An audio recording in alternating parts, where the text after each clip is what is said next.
Kami dari Angkatan 2, Kelompok 2 akan memulai podcast mengenai semangat bela negara. ASN berakhlak, bangga melayani bangsa. Nah, bersama kami telah hadir narasumber tenaga kesehatan. Nah, di sini ada Kak Ibnu. Nah, Kak Ibnu sendiri boleh memperkenalkan diri?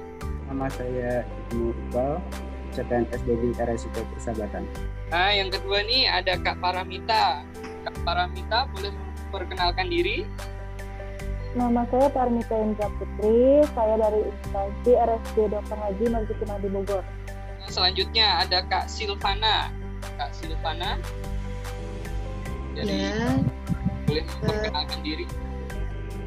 Perkenalkan, nama saya Silvana Aprilia dari RSUPN Dr. Cipto Mangunkusumo. Selanjutnya ada Kak Siti Nadia Ulfa. Saya Siti Nadia Ulfa dari Rumah Sakit Kanker Darmais. Kak Suci.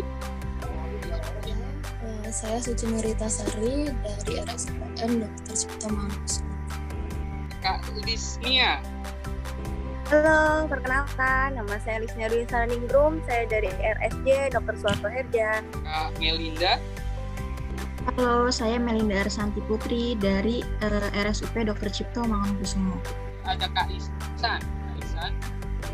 Halo Kak, saya Iksan Arif Reni Pratama dari Rumah Sakit Anak dan Bunda Harapan Kita. Nah, itulah narasumber kita pada hari ini sesuai dengan tema kita, yaitu semangat bela negara. Sebenarnya apa sih bela negara itu, Kak Fian? Nah, menurut aku sih bela negara adalah sikap dan perilaku warga negara yang dijiwai oleh kecintaan kepada tanah air. Menurut Kak Silva, bagaimana sih bela negara yang diterapkan di tempat kerja Kakak? Menurut perspektif saya, merupakan contoh nyata pengamalan nilai Pancasila dalam kehidupan sehari-hari.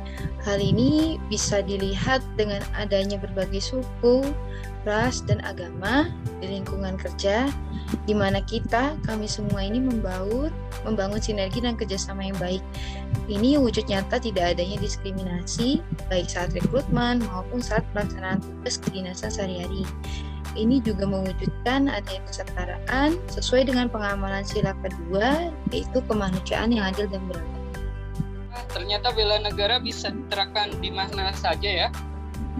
Tenaga kesehatan yang langsung terjun ke masyarakat, apa sih hubungan tenaga kesehatan dengan kesiapsiagaan bela negara menurut Kak Paramita? Menurut saya, kita menerapkan rela berkorban untuk bangsa dan negara. Karena perawat mengorbankan banyak waktu, pikiran, dan tenaganya untuk memberikan pertolongan medis kepada masyarakat kita. Meskipun kita tahu nih, kita banyak konsekuensinya ya, termasuk terpapar penyakit dari pasien kita. Nah, perawat juga bisa berpartisipasi aktif dalam membela negara kita dari ancaman seperti kemarin COVID-19 sampai detik ini belum selesai. Jadi kita berperan aktif, berperan paling utama ya, garda terdepan. Gitu. Seperti itu. Penting sekali nilai bela negara ya, Kak. Kalau menurut Kak Ihsan, adakah hari khusus untuk diperingati dan menunjukkan bela negara? Terima kasih Kak. Ada hari yang penting untuk kita peringati. Hari Bela Negara diperingati setiap tanggal 19 Desember. Tahun ini, tahun 2022, menjadi peringatan ke-74 sejak pertama kali dilakukan pada 1948. 19 Desember dipilih sebagai Hari Bela Negara karena mengambil momentum peristiwa agresi militer Belanda kedua pada tahun 1948. Saat itu Belanda melakukan serangan di kota Jogja yang merupakan ibu kota Indonesia kala itu. Tidak hanya menyerang ibu kota negara, Belanda juga menangkap Presiden Karno beserta Wakil Presiden Muhammad Hatta, Perdana Menteri Sultan Syahrir, dan beberapa tokoh lainnya. Semangat inilah yang mendasari kita sebagai ASN harus sadar betul pentingnya peringatan Hari Bela Negara. ASN harus sadar pentingnya bela negara. Nah, di era ini yang seperti ini, bagaimana menyikapi bela negara menurut Kak Suci?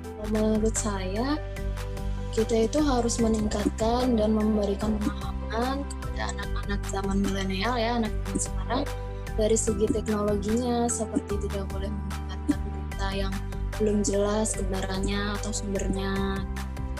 Penting ya bela negara, apalagi di era globalisasi digital yang semakin cepat dan mudah ini. Kalau menurut Kak Nia, apakah akan mempengaruhi semangat juang bela negara? Menurut saya, percepatan informasi yang terjadi lewat digital malah dapat dimanfaatkan untuk penerapan nilai-nilai bela negara. Contohnya, dalam segi kesehatan, kita bisa memposting edukasi-edukasi kesehatan baik di akun pribadi ataupun instansi, sehingga masyarakat dapat dengan mudah mendapatkan edukasi dan pelayanan. Itu sih salah satu keuntungan digital dalam bela negara.